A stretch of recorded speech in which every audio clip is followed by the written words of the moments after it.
गज़ा में जो हालात हैं वो आज भी वहाँ पे गज़ा में जो है वो बहुत ज़्यादा बमबारी हुई इसराइल की तरफ से, मज़ीद शहादतें हो रही हैं और पम्फलेट्स वहाँ पे गिराए गए।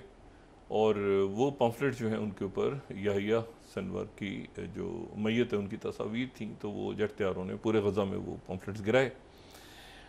लेबनान के साथ जंग जो है वो बढ़ गई है लेबनान के साथ, और वहाँ से जो एक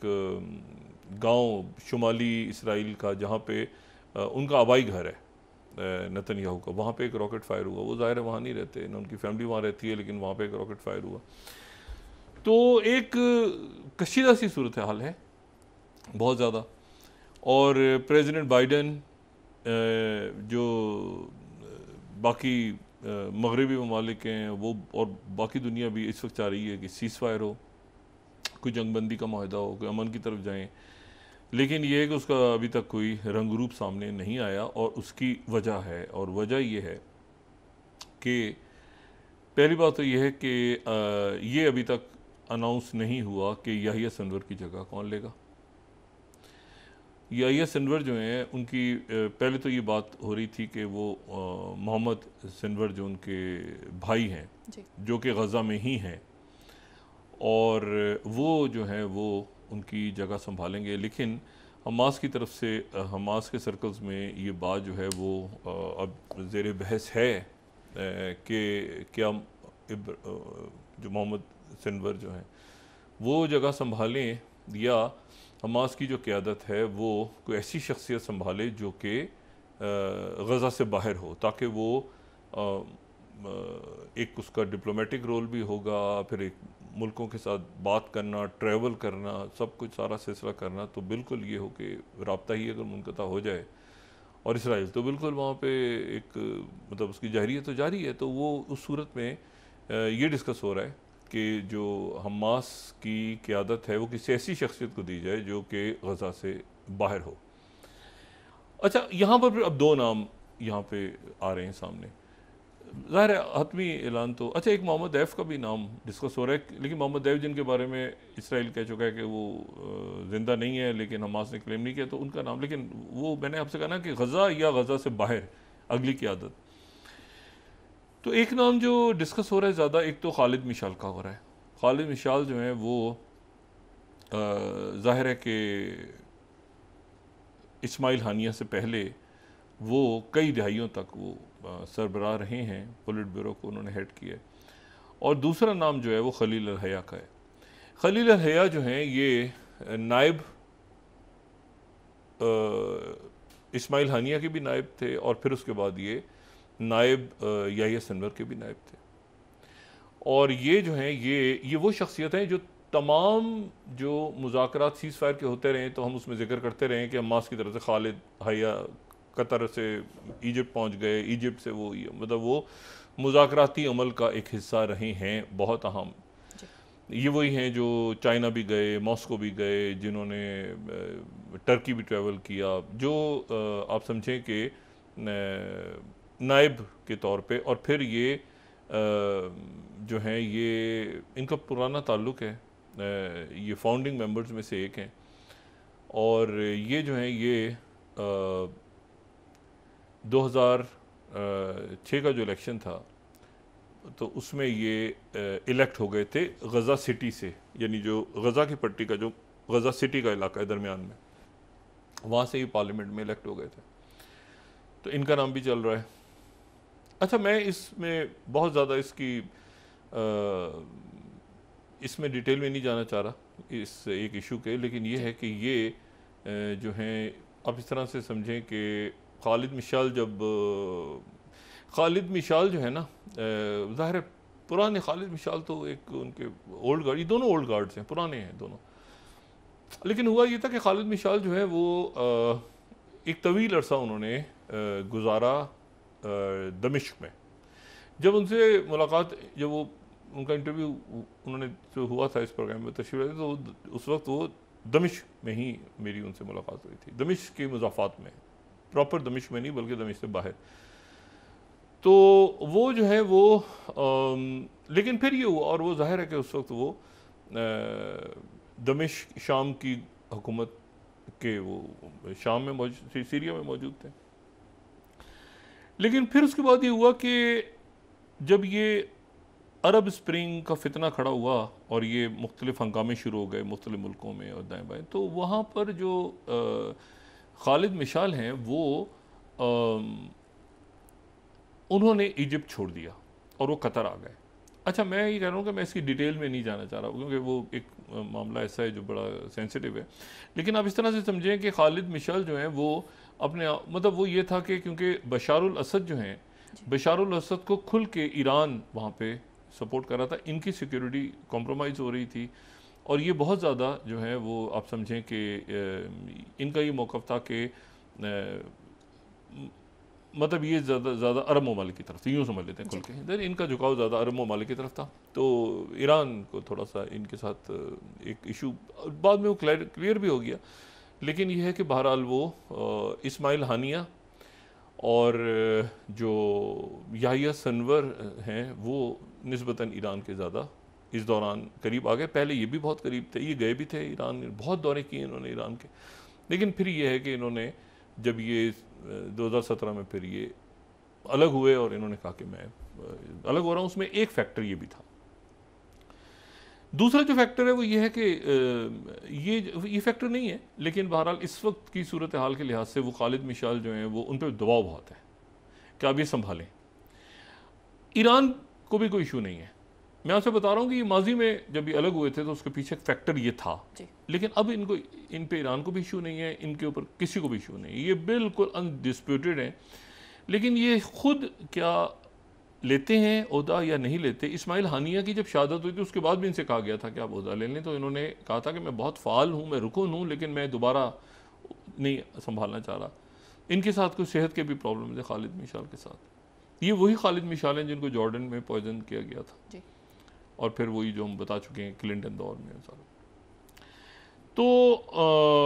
दूसरे खलील अल हया जो हैं वो उनका ताल्लुक भी जो है वो गाज़ा से है। ये जो हैं खालिद मिशाल ये वेस्ट बैंक से हैं, यानी याहिया सनवार और इस्माइल हानिया गाज़ा से, और ये जो हैं ये इनका ताल्लुक मगरबी किनारे से, और ये जो है ज़्यादा यानी जो जॉर्डन के साथ जो मिलता है मगरबी किनारा, वहाँ से इनका ताल्लुक। तो अब ये नाम दोनों में से या कोई तीसरा नाम जो है वो आएगा, लेकिन नाम को नोटिफाई करना पड़ेगा पहले तो कतर को, क्योंकि कतर में हमास मौजूद है, हमास की क़यादत, और फिर सारी दुनिया के जो मुख्तलिफ जो कैपिटल्स हैं उनको भी बताना पड़ेगा फ़ौरन हमास को आज या कल में कि भाई ये हमारी अगली क़यादत है, या तो खलील हया हैं या खालिद मिशाल हैं या मोहम्मद सनवर हैं, उनके भाई कौन है, ताकि आगे प्रोसेस बढ़े। हमास की क़यादत मतलब ये जो बात हो रही है कि हमास ख़त्म हो गई है, तो हमास ने फौरी तौर पे अपनी क़यादत को अनाउंस करना है, ठीक है ना, ताकि वो फिर फैसले करे वो अच्छा, खलील हया जो हैं ये वो हैं जिन्होंने याहिया सनवर की शहादत की तस्दीक की थी, और क्योंकि ये नायब हैं, उनके भी नायब, और ये बहुत करीब उनके भी रहे, खालिद मिशाल के भी बड़े करीब है, बड़े बड़े ये पुराने जो है ना उसमें ये सब के, और इस्माइल हानिया के साथ भी बड़े ताल्लुकात इनके, और जो मुख्तलिफ दुनिया के दारुल हुकूमत हैं उनमें भी इनको काफ़ी लोग जानते हैं। उसकी वजह यह है कि ये सीज़ फायर में जो एग्रीमेंट्स हो रहे थे उसमें ये इन्वॉल्व थे। अच्छा, अब तो ये देखना यह है कि इनमें से कौन सी शख्सियत आने वाले दिनों में, यानी जल्दी अनाउंस करना है, हमास ने अपनी क़यादत को जल्दी अनाउंस करना है ताकि हमास क्या करने जा रही है ये क्लैरिटी हो जाए और हमास की फिर वो क़यादत की तरफ से बात आए। अच्छा, अब यहाँ इशू ये है कि एक तो ये हमास की क़यादत आगे कहाँ जाती है, और हमास ने ये बताना है कि हम अभी तक स्टेक होल्डर, बड़ा अनयूजुअल वाक़या है, एक बड़ा आप समझें कि गैर मामूली बात ये हुई है कि जो फ़लस्तीनी अथॉरिटी है, फ़लस्तीनी अथॉरिटी के जो सदर हैं यानी सदर महमूद अब्बास, जिनको तमाम दुनिया फ़लस्तीनी अथॉरिटी को तो एक्सेप्ट करती है, महमूद अब्बास को ही, सदर महमूद अब्बास को ही तस्लीम करती है। फ़लस्तीनी अथॉरिटी PLO का एक हिस्सा बन चुकी हुई है, जो जो मुआहिदा हुआ था मॉस्को में और चाइना में कि अब ये PLO के तहत सब काम करेंगे, दोबारा PLO का नाम आएगा, और जब सीज़ फायर होगा जो बात आगे चल रही, तो PLO का इजलास हुआ है, और पीएलओ के उस इजलास में फ़लस्तीनी अथॉरिटी के सदर महमूद अब्बास भी शरीक हुए हैं, वो पीएलओ के भी चेयरमैन है भी इस वक्त, लेकिन उनकी शिरकत जो है वो दो हैसियतों में अनाउंस हुई है। एक ये है कि वो पीएलओ के अंडर होने वाले इजलास में फ़लस्तीनी अथॉरिटी के जो सदर महमूद अब्बास हैं वो शरीक हुए, जो कि फतह के भी चेयरमैन है ज़ाहिर है। लेकिन उसमें जो बात हुई वो एक तो ये है कि ताज़ियत का पैगाम दिया गया और वहाँ पे फातह ख्वानी हुई याहिया अनवर के लिए, लेकिन फिर उसके बाद जो है वो फ़लस्तीनी अथॉरिटी के जो सदर हैं महमूद अब्बास, जो कि अबू माजिन, इनके बेटे का नाम ये अबू माजिन कहलाते रहे। इनके जब जाहिर है कि ये एक इनकी दूसरी एक शख्सियत, यानी अब तो ये पॉलिटिकल प्रोसेस में है, लेकिन उससे पहले ये अबू माजिन के नाम से, ये भी बड़े गुरिल्ला टाइप पर्सनैलिटी थी इनकी, ये बड़े जंगजू रहे हैं। तो ये इनके बेटे का नाम माजिन, उसकी डेथ हो गई 42 साल की उम्र में, लेकिन बहरहाल ये अबू माजिन के नाम से, जो अगर आप वहाँ जाएँ तो वो इनको महमूद अब्बास कम कहते हैं और इनको अबू माजिन ज़्यादा कहते हैं, कुनियत के नाम से ज़्यादा याद है। जैसे अबू इब्राहिम जो है वो याहिया अनवर को बहुत से लोग अबू इब्राहिम, इनके भाई को भी अबू इब्राहिम। तो उनकी तरफ से जो अनाउंसमेंट हुई है, जो पैलेस्टीनियन अथॉरिटी पीएलओ की तरफ से अनाउंसमेंट हुई है, उसमें ये कहा गया, जिसमें महमूद अब्बास जो है सदर महमूद अब्बास ने चेयर की है, ताज़ियत की है उन्होंने, फातह ख्वानी की है, उनके याहिया अनवर के दर्जात की बुलंदी की दुआ हुई है। और फिर उस इजलास में ये कहा गया है,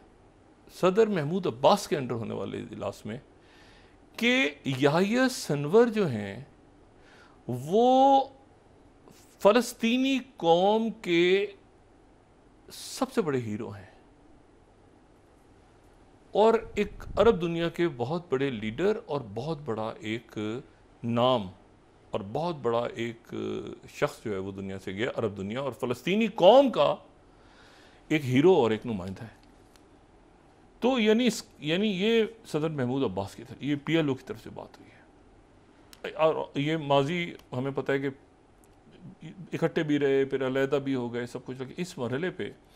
ये बात इस्माइल हानिया की जब शहादत, उस वक्त नहीं, लेकिन ये जो वाक़या जिस तरह से याहिया अनवर की शहादत हुई है, उसके बाद ये फ़लस्तीनी अथॉरिटी की तरफ से उनके सदर ने पीएलओ के इजलास में नुमाइंदगी करते हुए बात की, जबकि जो तुर्की के जो वज़ीर ख़ारजा हैं उनकी एक तवील मुलाकात हुई है हमास के नुमाइंदों से अंकारा में, और उन्होंने वहाँ ताज़ियत की है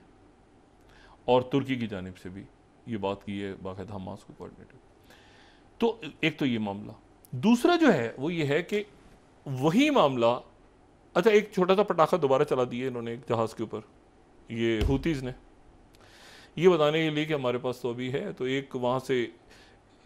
इसराइल के साथ कोई लिंक जहाज़ गुजरा था, उसके ऊपर इन्होंने थोड़ी देर पहले एक मिसाइल फायर कर दिए, ड्रोन दोबारा, कि भैया मौजूद हैं। ये मैं समझना कि हमारा असला ख़त्म हो गया। अमेरिका ने कहा था ना कि वो अंडरग्राउंड सारे, तो हुतीज़ ने आज जो जाहिर किया कि है, उनकी तरफ से क्लेम हुआ है, अभी उसको इंडोर्स नहीं किया, जो यहाँ पे मुख्तलिफ जो जाहिर है कि मुख्तलिफ अथॉरिटीज़ उसको फिर इंडोर्स करती हैं, लेकिन हुतीज़ कह रहे हैं कि हमने आज एक शिप को हिट किया, वो शिप साइड पकड़ गया फिर उसके बाद। बहरहाल अब इसमें इशू ये है सारा कि क्या आखिरी दिनों में सीज़ फायर होगा, जिसके लिए पूरी कोशिश अब हो रही है, अमेरिका भी कर रहा है कोशिश और बाकी मुल्क भी कोशिश कर रहे हैं कि ये किसी सीज़ फायर हो, या यह है कि ईरान पर हमला करेगा इसराइल अब भी, क्या इसके इम्कानात हैं? उसकी वजह यह है कि ठीक आज से 2 रोज़ के बाद, यानी 20 और 21 गुजार देते हैं, तो 20 तारीख और 21 तारीख को ईरान के जो सदर हैं वो पहुंच रहे हैं रशिया, और रशिया में वो शरीक होंगे खुद ब्रिक्स के इजलास में। ईरान एक नया मेंबर बन चुका है और पहली दफ़ा ईरान के सदर जो हैं वो ब्रिक्स के इजलास में शरीक होंगे। और ये वो ब्रिक्स का इजलास है जिसमें शी जिनपिंग भी आ रहे हैं, चाइना के प्रीमियर, और इंडियन प्राइम मिनिस्टर मोदी भी आ रहे हैं। अच्छा, और इसमें मुत्तहिदा अरब अमारात के जो सदर हैं मोहम्मद बिन जैद वो भी आ रहे हैं। सऊदी अरेबिया की नुमाइंदगी उनके वजीर खारजा कर रहे हैं।